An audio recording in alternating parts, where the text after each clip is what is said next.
Waheguru Ji Ka Khalsa, Waheguru Ji Ki Fateh. Welcome to this segment of Coach Gurbani's a-sabad-a-day. Our recitation is Maj Mahalla Tija. Maya Moh Jagat Sabhaya. Trai Gun Disahain, Moh Maya. Gur Prasadi Ko Virla Bujai. Chauthe Pad Livlavanaya. Hau Wari Jio Wari. माया मोह शब्द जलावणिया माया मोह जलाए सो हर्स्यों चित लाए हरदर महली शोभा पावणिया रहाओ देवी देवा मूल है माया सिमरत सासत जिन उपाया काम क्रोध पसरिया संसारे आए जाए दुख पावणिया तिस विच ज्ञान रतन इक पाया गुर प्रसादी मने वसाया जत सत संजम सच कमावै गुरपूरे नाम ध्यावणिया पईअड़े धन भरम बुलाणी दूजे लागी फिरे पछताणी हलत पलत दोवें गवाए सुपने सुख ना पावणिया पईअड़े धन कंत संभाले गुर प्रसादी वेखै नाले फिर के सहज रहे रंगराती शब्द सिंगार बनावणिया सफल जन्म जिन सतगुर पाया दूजा भाओ गुर शब्द जलाया एको रव रहा घट अंतर मिल सतसंगत हर गुण गावणिया सतगुर न सेवे सो काहे आया त्रिग जीवन बिरथा जन्म गवाया मनमुख नाम चित न आवै बिन नावै बहु दुख पावणिया जिन सृष्ट साजी सोई जाणै आपे मेलै शब्द पछाणै नानक नाम मिलिया तिन जन को जिन तुर मस्तक लेख लिखावणिया. Composition of the third Guru, Guru Amar Das. Maya Moh Jagat Sabhaya. Creation casts a bewitching spell over the world. Trai Gun Dise Moh Maya. It manifests beings of three qualities, or three primary qualities through which all beings are swayed and deluded. Moh Maya. These are the primary qualities that we have talked about. And the Guru is extending that conversation in this passage as well. Gur Prasadi ko virla bujai. So through Guru wisdom, it is the rare individual who gains insight into the fourth dimension, Chautha Pad. Now, Chautha Pad, Sahaj, Nirban Pad, these are all expressions for another dimension of the consciousness that we all should aspire to or get to. That is the goal, so to speak. How wari jio wari Maya Moh Sabad Jalavanaya. To those who have broken through the delusion, I acknowledge them. So the Guru says. Those who rise above the influence of the three primary qualities of Maya, Maya Moh Jalaye, and then turn their attention to the Har Self, so Harsyon Chittalaye, them I acknowledge over and over again. I submit to them. And within the heart, which is the domain of the Har Self, Har Dar Mehli, the radiance of the Self is found. Sobha Pavanaya. Sobha has often been translated as honored or fame, but it seems to us that the context here is the splendor and the radiance and the enlightening wisdom within. So one finds oneself in the presence of that honorable, radiant self. Devi Deva Mool hai Maya Simrat Sastra Jini Upaya. Kam Krodh Pasarya Sansare Aaye Jaye Dukh Pavanya. Now this is the state of the world, creation. Maya, creation, again these primary qualities, is indeed the origin of gods and goddesses. Devi, Deva, Mool hai Maya. So at the bottom, these ideas of gods and goddesses stem from the influence of these primary qualities. It is the same Maya, the same qualities that actually birth the scriptures and the oral traditions, Simrit Sasata Jini Upaya. And it also gives rise to the passions, Kam, Krodh, Pasarya Sansare. And it is these that grip the world, and it is these that tie humans to the cycle of sorrow and happiness. Aaye Jaye Dukh Pavanya. So the idea is that we actually create these ideas of morality, of gods and goddesses, give rise to scriptures, but actually that is not the way of the Guru. So here's what the Guru is telling us.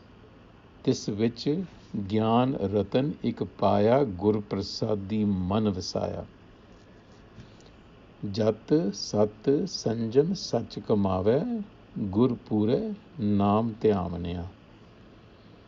So we have to turn to the enlightener, the Guru, turn our attention to that intuitive knowledge within through the Guru by practicing Jat Sat Sanjam, self-discipline, truthfulness, cultivating a charitable disposition, and then seeking the guidance of the perfect enlightenment, Pure Gur, Naam Te Avanya. So self-knowledge is what we are after, and this self-knowledge is also placed within. This which Gyan Ratan ik paya. So that is also woven into the structure, but it is hidden. If you recall, the theme of these passages that we've been considering are talking about the unmanifest and the manifest, and suggests that the wise ones are those who actually see beyond the obvious. So when you face an event or an effect, the wise one knows that there is a motive behind it that isn't necessarily evident. That is really how we should be approaching our existence. And now the Guru, in the next two sections, uses the metaphor, the often used metaphor of the parental home of a bride-to-be. That is a metaphor for this body-mind, this life in which we are the bride souls. And Pire Tan Parama Pulani. So there are two states that are possible. The young girl who's about to be married can either develop skills in her that'll make her attractive to a prospective spouse. Now this is a worldly example, but it makes the point clear. If the girl is going to spend her time forgetting that she needs to cultivate herself, she will end up being remorseful because she'll have lost the opportunity of finding a spouse. Similarly, if we do not seek self-knowledge and don't adorn ourselves or become skillful, then we will regret having lost this wonderful opportunity of this life. Halat palat doein gawai. As a matter of fact, the Guru talks about this life and the future. And in the old times, there is this very strong belief in an afterlife, which we will not go into. We can see this as saying, in a more nuanced way, to say that You regret the present for not doing certain things, and that also determines your future.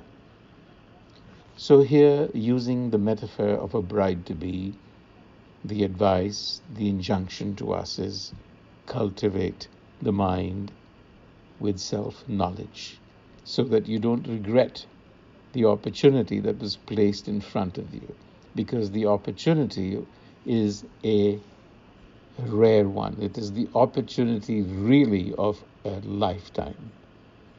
And so a successful life is that safal janam jina sadgur paya.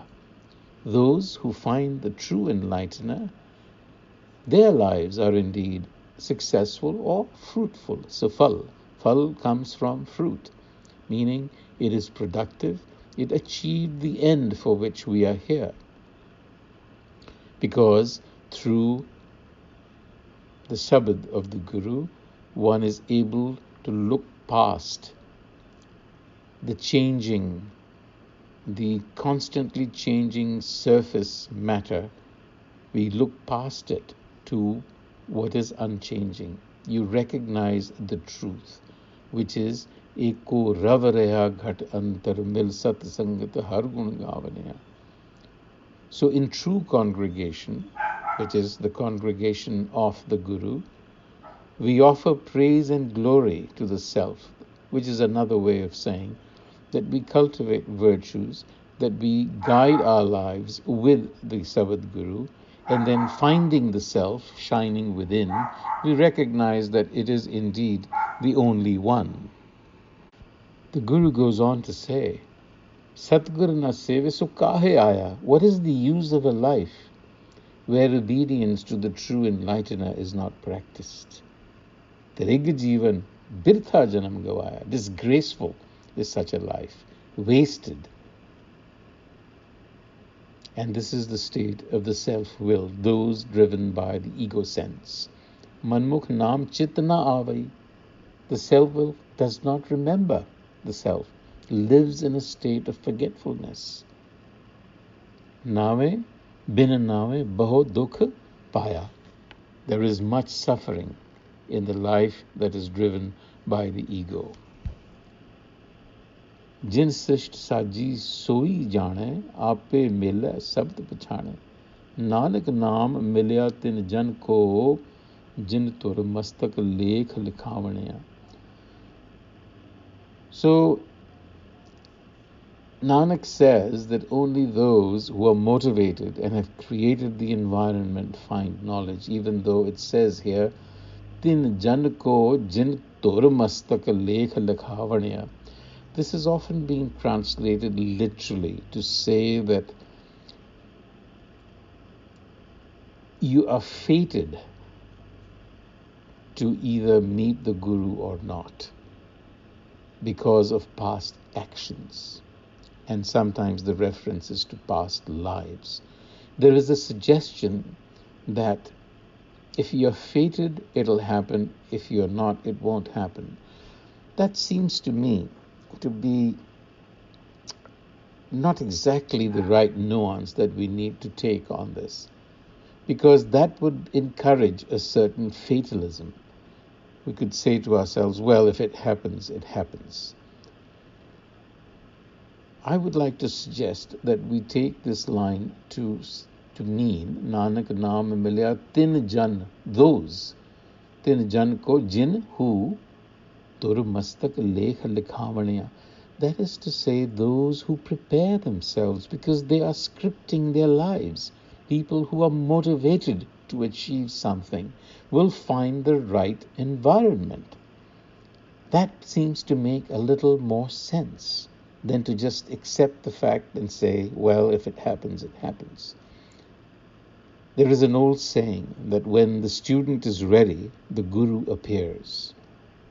So therefore, we have to be prepared mentally, physically, in every which way to look for self-knowledge, and with sincerity, with honesty, not with duplicity. Because if you recall a couple of passages ago, the Guru said that even if you read the scripture, even if you do all the practices, but without duplicity. If you have ulterior motives, so to speak, you will not succeed. So prepare yourselves, develop in yourself this longing. Become aware that there is a capacity within you called the self that needs to be developed. It's been given to you, and to develop it is really up to you. So don't miss the opportunity of a lifetime. With that thought, Vaheguru Ji Ka Khalsa, Vaheguru Ji Ki Fateh.